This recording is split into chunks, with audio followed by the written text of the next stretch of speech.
אתם מאזינים לחלומות וחיתולים עם אורנית ויהלום.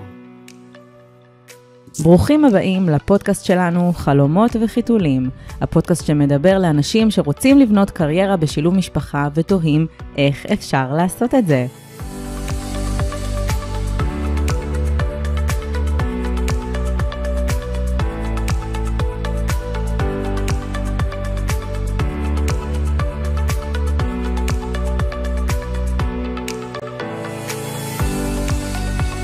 פרק 4, הנה אנחנו. אז הפרק הזה יעסוק באמת בשאלת המיליון של למה בכלל קריירה? למה הטירוף הזה אחרי עוד תפקיד ועוד תפקיד ולצמוח ועוד נשקרה שורה בקורות חיים ולהיות כל כך עמוסה ולחוצה? למה אני צריכה את זה?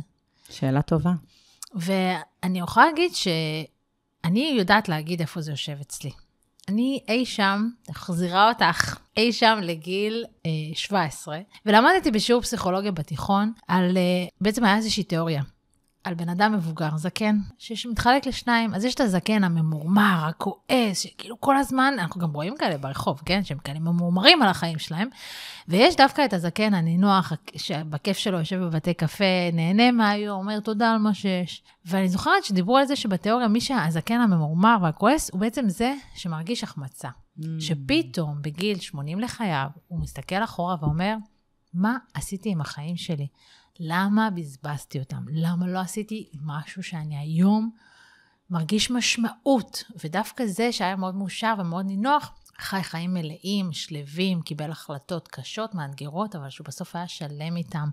טעה בדרך כנראה, היה בכישלונות, בהצלחות, אבל הוא עשה את הדרך, והיום הוא שלם, והוא מסתכל אחורה ואומר, וואלה, תודה רבה על מה שהייתי, אני נהנה עכשיו מהקיים. וזה בדיוק ישב אצלי, ואני זוכרת אימצתי את התיאוריה הזאת, ואמרתי, אני רוצה להיות כזאת, זקנה מאושרת, שמחה, ואומרת תודה על מה שיש, אבל אני צריכה לעשות דרך.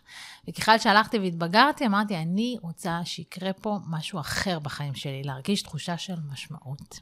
ומאיפה את אוהבת את המשמעות הזאת? אז אני אגיד שבכנות אמיתית, יש לי גם סיפור חיים מעניין. ולצערי הרב איבדתי את אבא שלי בגיל 15 מסרטן. אחרי כמה שנים איבדתי את אמא שלי גם מכשל מערכות בגיל 26. ובטווח הזה שנורא נהניתי מהחיים עם אמא, ראיתי כמה היא אשת קריירה, כמה היא מגדלת 4 בנות לגמרי לבד, מנהלת עסק שהקימה עם אבא, ועושה את זה. ואפילו במחקר שלי באקדמיה בתואר הראשון, עשיתי עבודה שנקראת נשים וקריירה, אבל העבודת מחקר עסקה בנשים עם בן זוג מול נשים אלמנות. ומה גיליתי במחקר הזה? שדווקא נשים אלמנות יותר חיפשו את הרצון הזה לקריירה ענפה, כדי להוכיח כנראה גם משהו לעצמן, שהן לא רק בתוך השוטף, בתוך הלחץ, בתוך האימהות, אלא הן גם עושות משהו בשביל הנפש שלהן. ואני החלטתי שמתוך כל זה אני רוצה להיות אשת קריירה, ובאמת שבהסתכלות קדימה, אני אסתכל אחורה ואני אגיד, וואו, איזה דרך עברתי וכמה עשיתי.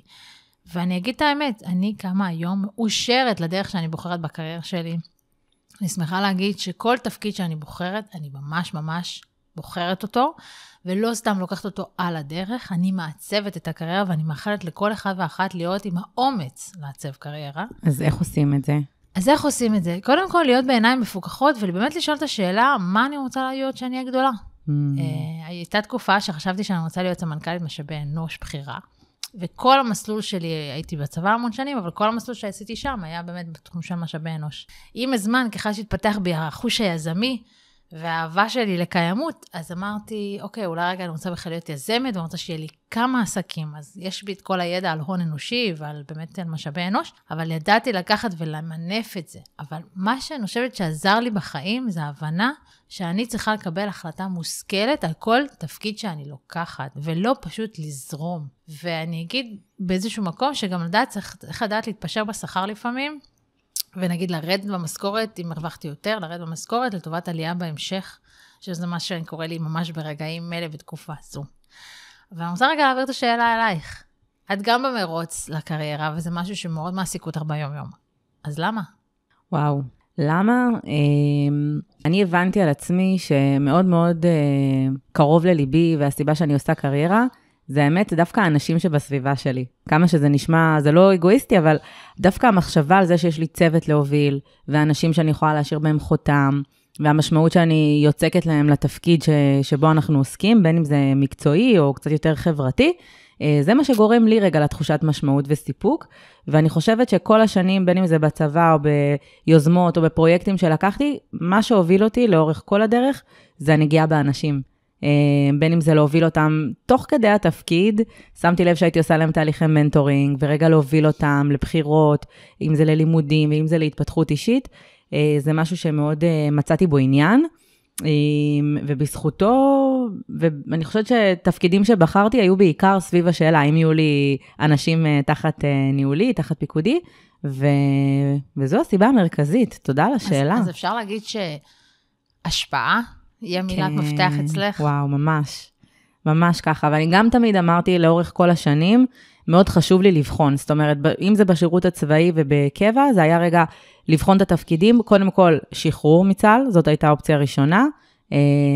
ורק אם יהיה תפקיד שהוא באמת מעניין עם משמעות וסיפוק ויכולת השפעה רחבה, אימפקט רחב, אז אני אשאר. זאת אומרת, זה לא היה רק לחמם כיסא, ובחיים אמרתי ונשבעתי, עוד בגיל 20, אני לא אשאר באף תפקיד שיהיה לי בו רע, אני לא אשאר בתפקיד שהוא סתם ואין בו רגע משמעות, אני רוצה לשלב תפקידים עם אנשים, ותפקיד שבו אני ארגיש באמת את הסיפוק הזה.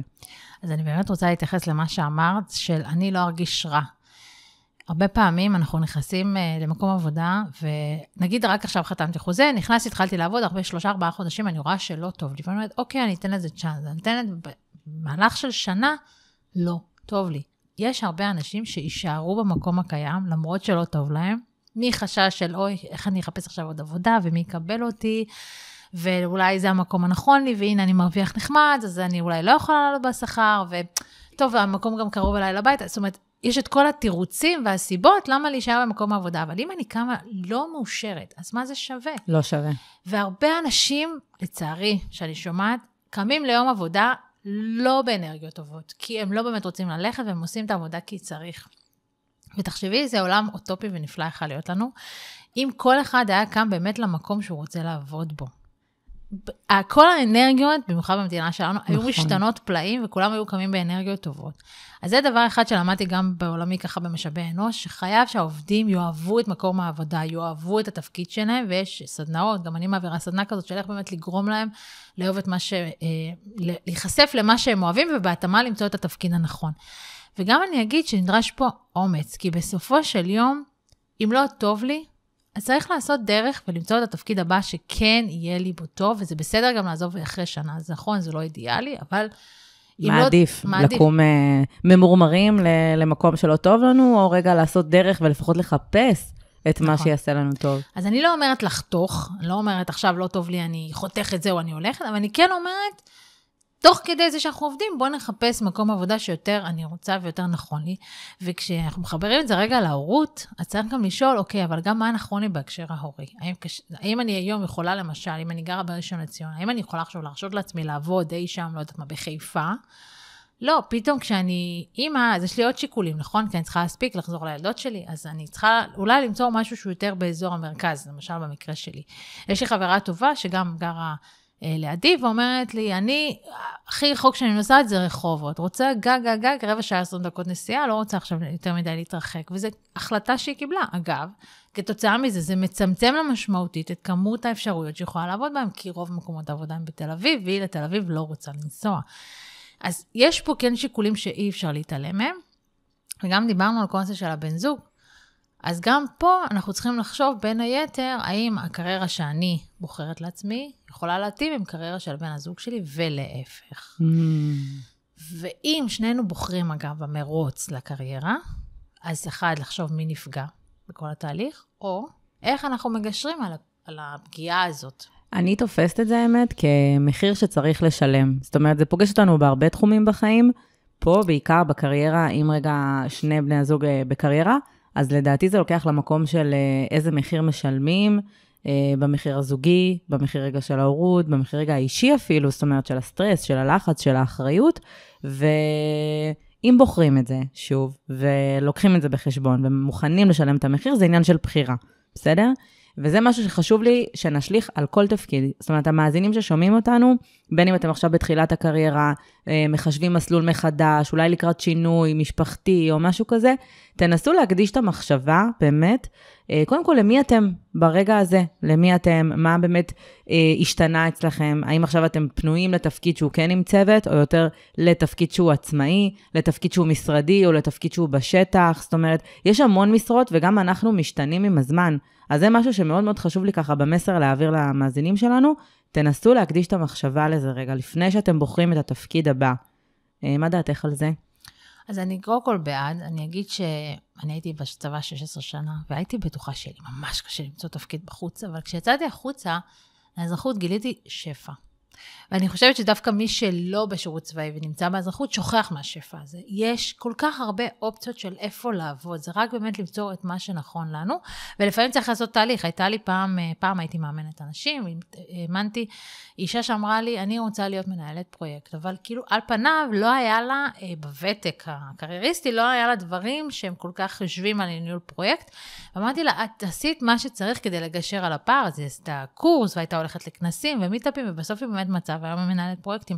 אבל מה שיפה פה, שהיא באמת עשתה את הדרך, היא השלימה עם זה שהיא צריכה לגשר על הפערים, נתנה להם מקום וביטוי, ובאמת נמצאת היום בנקודה הזאת. ועוד דבר שחשוב ככה לומר, שבתוך כל עולם הקריירה והשילוב של ההורות, צריך גם לדעת ולחיות בשלום, אם לקחת, כמו שאמרנו גם בפודקאסטים הקודמים, להחליט על מה אנחנו משלמים, שיהיה לנו לעזר. ואני יכולה להגיד שהיום, כשאני כבר קמה בבוקר, אז באמת יש לי תחושה של משמעות. כל כך משמעות שאנשים לפעמים אומרים לי, איך את כל הזמן קורנת מאושר? איך? כי כמה שנים טובות כבר, אני ממש נהנית ממה שאני עושה, ובוחרת את התפקידים שלי מאוד מאוד בפינצטה. אבל אני רוצה להתייחס למה שאמרת מקודם, של לשלם מחיר. לפני כמה שנים עשיתי קורס לימודים בקרן מנדל, למנהיגות חינוכית, והייתי גם בתקופה, גם יזמתי ככה את שורשים ישראל, גם עבדתי בשירות הצבאי, עוד אז הייתי בצבא, גם התחלתי להרצות, גם הייתי אימא, והיה חבר ככה מתוך הכיתה, שכל הזמן אמר לי, לא הגיוני שאת מספיקה הכל, משהו בטוח נפגע. כל הזמן אמרתי לו, אבל אין, אני מספיקה הכל. והוא אומר לי, לא הגיוני, משהו בטוח נפגע, אין סיכוי. ועברו כמה חודשים טובים, יש לומר, ופתאום קלטתי מה נפגע. יום אחד קמתי בבוקר, הסתכלתי במראה, וקלטתי שאני עליתי במשקל בצורה די קיצונית. משהו שכאילו לא ראיתי, כאילו בעיניים ראיתי, אבל לא באמת ראיתי ונתתי להם איזה מקום, פתאום שמתי לב לזה. עליתי מעל 10 קילו. בעצם כשהלכתי לקנות בגדים וקניתי מידה יותר גדולה, לא התייחסתי לזה, לא נתתי לזה כאילו מקום בחיים, כי הייתי כל כך עסוקה במרדף של הקריירה, אבל עליתי במשקל. ואמרתי, אוקיי, הבנתי מה נפגע. נכון, חברים שלי לא נפגעו, עדיין נפגשתי איתם, הבן זוג שלי לא נפגע, ככה הזוגיות שלנו הייתה טובה. עדיין נתתי את עצמי הרצאות, סדנאות, בשירות הצבאי, הכל קרה. וואו. אבל הגוף שלי נפגע. איך הרגשתי עם זה? אז באמת כאבים, כי באותה תקופה, מרוב שגם הבנתי את מה שקורה, לצערי גם, שנקרא, מישהו ככה מלמעלה אמר, אם לא הפנמת עד הסוף, אז קמתי יום אחד, הרמתי את התינוקת שלי, שהייתה ממש יחסית קטנה, חטפתי כאב מטורף בגב, קרסתי על הרצפה, ואני מדברת לך 7:30 בבוקר, שאני ככה אמורה לקחת אותם לגן, על הרצפה, לא מסוגלת לקום, תפס לי כל הגב, והבנתי שיש לי משימה עכשיו, וזה לטפל בעצמי. אז אחרי שכמובן, רגע, הסיטואציה די משעשעת, כן? כי הילדה שלי בת 2.5, אני אומרת לה, תביא את הטלפון לאמא, בהתחלה לא הבינה מישהו רוצה, ואז התקשרתי לזיו אחרי שהיא הביאה, וככה הוא בא ועזר לי, וקראנו לרופא וכן הלאה, אבל היה לי מה שנקרא השכמה, והבנתי שאני קריאת השכמה, חייבת לשים פוקוס רגע על עצמי, וזו התקופה שהתחלתי גם להתאמן, ולעשות פילאטיס, וללכת בעיקר עם מנהלי ספורט, ירדתי מהעקבים, אמרתי, שחררתי מזה, אמרתי, אז זה השינוי חיים, התחלתי לאכול יותר בריא, וזה בדיוק דוגמה, שנייה לסזיפיות של הקריירה, ולמה שהיא יכולה לגרום. אז איזה קטע שאת נותנת את הדוגמה הזו, ואני פה כן דווקא לתת רעיון למאזינים שלנו, לעשות איזושהי יצירה בקריירה. זה משהו שאני בעצמי החלטתי לעשות, אחרי, אפשר להגיד, יותר מ-20 שנות קריירה. כמו שציינתי, אני עובדת מגיל 15, אני על הרגליים, תרתי משמע, והחלטתי לעשות הפסקה, זה נקרא חל"ת, חופשה ללא תשלום, חופשה ללא תינוק, לצאת רגע לעשות ריסטארט כזה, לטעון את עצמי, להפסיק רגע עם הפקקים, ועם נקרא לזה מרוץ העכברים, שאנחנו מכירים את המושג הזה, של לקום בבוקר מוקדם, של לקחת את הקפה לדרך, לצאת. עשיתי באמת איזשהו שינוי, רגע כדי לטעון את עצמי. חשבתי אם אני לא רוצה להישחק, ובאמת להגיע לקריסת מערכות בשלב מוקדם בחיים, בגילי 40, כדאי שאני אעצור רגע, שאני אטען את עצמי, אני אחדש את עצמי, ואז אני אוכל להמשיך את הקריירה שלי בצורה שהיא קצת יותר שקולה, קצת יותר בוגרת, מבוססת. אז באמת זה המתנה הכי טובה שעשיתי לעצמי. ואגב, אנחנו עובדים ויש לנו זכויות. אני בתקופה הזאת גם טבעתי דמי אבטלה, שזה מדהים בעיניי, אז כל מי שיש לו את האופציה הזו ולא עשה את זה, כן להתעסק בבירוקרטיה, כן רגע להשקיע בזה, אל תפחדו. זה משהו שאנחנו זכאים לו, כדאי לנו רגע להשתמש בזה, בכלי הזה שיש לנו, ואפשר אולי גם לשלב את זה, אם זה סמוך לתקופת לידה של ילד או ילדה חדשים שנולדים לנו, ואם זה רק באמת לעשות איזושהי עצירה כזו, באמצע הקריירה, ולהתרכז בעצמנו. זה סופר חשוב. אז באמת, אגב, אם כבר נתחבר גם לפוסט הקודם, אז גם לחופשה ללא תשלום, את הגעת מתוכננת. את באת והצבת לעצמך מה היעדים ומטרות, ואמרת, אוקיי, מה אני רוצה להשיג אם אני כבר יוצאת לחופשה הזאת? וזה באמת טיפ שצריך לתת גם למאזינים, שאם כבר מחליטים על לקחת חופשה ללא תשלום, אז באמת להגיע לממוקדת של מה המשימות שאני רוצה להשיג, עם מה אני רוצה לצאת בסוף התקופה הזאת, כי שוב, זה מתחבר לסיפור שהתחלתי. אם בסופו של יום בחרנו להתחיל על איזושהי דרך מסוימת, אבל לא החלטנו על מטרה שהיא נמצא ממנה, אנחנו סתם מרגיש תחושת פספוס. אני אגלה שגם אני בעצמי לקחתי חופשה ללא תשלום, בין אחד התפקידים שלי בקורות חיים, כי באמת הבנתי שאני זקוקה לזה, והבנתי שזה הזמן, זה המאני טיים, ומסביב היו את כולם בערך שאמרו לי, לא, מה תעשי את זה, ואם לא תמצאי עבודה, מה הקשר לאיזו מקום עבודה, או לפני שמצאת אחד אחר, והפלא ופלא, כן, מצאתי בסופו של יום גם עבודה, גם קיבלתי בסוף קידום בעבודה בעצם הקודמת, שממנה יצאתי, אבל אני אגיד שמה שהיה לי בעיקר חשוב בתקופה של החופשה הזאת, זה שידעתי שאם אני לא אעשה את זה, אני אתחרט. ואם יש משהו שלקחתי מאחד מהקורסים של ההתפתחות אישית שעשיתי בחיים, זה על מה אני אתחרט, על זה שעשיתי או על זה שלא עשיתי, ואני משתדלת ממש לחיות את המשפט הזה. אם אני אתחרט על זה שלא עשיתי את זה, אז אני עושה את זה, לגמרי, אני שם. ואם אני ככה רוצה להרוז את הפרק, אז בסופו של יום, המרוץ לקריירה זה מה שנכון לנו. אם זה דבר שכן מדבר אלינו וכן משמעותי עבורי, עבורכן, אז תנו לזה מקום ותקבלו החלטה שנכונה ומעצבת את הקריירה. אל תזרמו עם זה. אל תיקחו מקום עבודה, כי הנה גיסי סידר לי, והאח שלי סידר לי, והאמא סידרה לי. ותראי, השנים עוברות, ופתאום אנחנו לא שמים לב, 7 שנים, 10 שנים, 15 שנים יכולים לעבור לנו במקום עבודה, ואנחנו רדומים, ולמקום עבודה זה יכול להיות נוח. יש מי שממלא את המשבצת, יש מי שקם, עושה את הדברים. אבל אם אתם לא מאושרים במקום הזה, ואם אתם לא שלמים במקום הזה, וזה לא משרת רגע את הערכים שלכם, או את מה שאתם מאמינים בו, אז אני חושבת שהגיע הזמן לשינוי, או לפחות רגע לעצירה, כדי לחשוב ולחשב מסלול מחדש.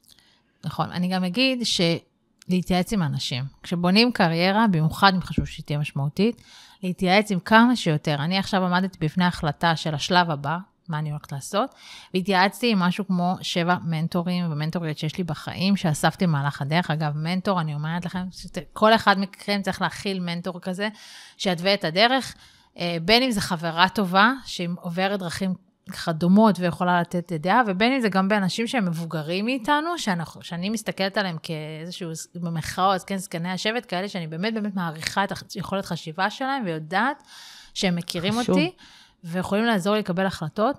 אז לעצור שנייה, להגיד, אוקיי, האם התפקיד הזה נכון לי, האם התפקיד הזה נכון לי, וגם מה מקדם אותי הלאה. אני מאוד מאמינה במשפט של מה שלא מקדם אותי, מעכב אותי, אימצתי אותו, גיליתי עליו. רגע, תגידי את זה שוב למאזינים, תקשיבו טוב טוב ותחשבו איפה זה פוגש אתכם בחיים שלכם. מה שלא מקדם אותי, הוא בעצם זה שמעכב אותי. וזה משפט שאני גיליתי לפני 2, קראתי בספר ואני אומרת, אני אימצתי אותו, כל הצורת חשיבה שלי השתנתה. אני תמיד חושבת, כשאני סוגרת תפקיד אחד, אני חושבת גם על התפקיד הבא שכבר יהיה לי. איך אני יכולה להתפתח מהתפקיד שסגרתי לתפקיד הבא. ואם אני לא מוצאת את הפתרון, אז אולי זה לא המקום שאני צריכה ללכת אליו. אז אני ממש ממליצה לאמץ את המשפט הזה, אני אומרת אותו שוב, מה שלא מקדם אותי הוא בעצם זה שמעכב אותי. אגב, זה נכון להרבה דברים בחיים, זה נכון גם לבחירת בן או בת הזוג, זה נכון לבחירת החברים שלנו. החברים שלנו, עם כמה זה שכיף לנו איתם, בסוף צריכים להיות האנשים שמלווים אותנו בדרך, ועוזרים לנו כשקשה וכשקל, הם שם איתנו. אז המשפט הזה בהחלט לאמץ אותו לחלוטין. אז נראה לי שהבנו בסופו של יום, שאם קריירה זה חלק משמעותי בחיים, אז כן צריך לתת לזה במה ומקום. אני מאוד מאוד מזמינה אתכם, אגב, לרשום לנו, ולהגיב לנו פה, בספוטיפיי, או איפה שנעלה את ההקלטה. מה אתם חושבות? תתייעצו איתנו, תפנו לנו ברשתות החברתיות, אנחנו כאן לתת רגע את הפתרון הזה, כי קריירה זה דרך חיים, אני לגמרי שם, גם את כנראה לגמרי שם, ואני מאוד מקווה שנשים וגברים יהיו איתנו ברצונות האלה ובחלומות האלה. מדהים, מדהים. ודבר נוסף, יש פה איזושהי נקודה שאני מזמינה את כולם רגע לחשוב עליה, זה הפחד משינוי. בסדר? יש אנשים שמפחדים משינוי, יעדיפו לעשות את המוכר, גם אם הוא טוב וגם אם הוא לא טוב, ופה תנסו לחשוב נקרא לזה רגע על הסבל. ממה אתם יותר תסבלו? מהשינוי שכרוך ברגע לשנות מסלול, או מלהישאר באותה נקודה? אז יש אנשים שמפחדים משינוי, ואנחנו פה מפצירות בכם, החיים קצרים, רגע, ואנחנו רוצים להיות כמו בסיפור שיעלום פתחה איתו בתחילת הפרק, אנחנו רוצים להיות האדם המבוגר הזה, ששלם עם החיים שלו, ועם הבחירות שהוא עשה, ועם הדרך שהוא עשה, גם אם היו טעויות, גם אם היו שינויים, אבל לפחות חיינו, והיינו שלמים עם הדברים האלה שעשינו. מאשר שנהיה בן אדם זקן וממורמר, שמרגיש החמצה, ולמה לא עשה את הפעולות שיכול היה לעשות בזמנו. אז תודה לכם על ההאזנה, ניפגש בפרק הבא.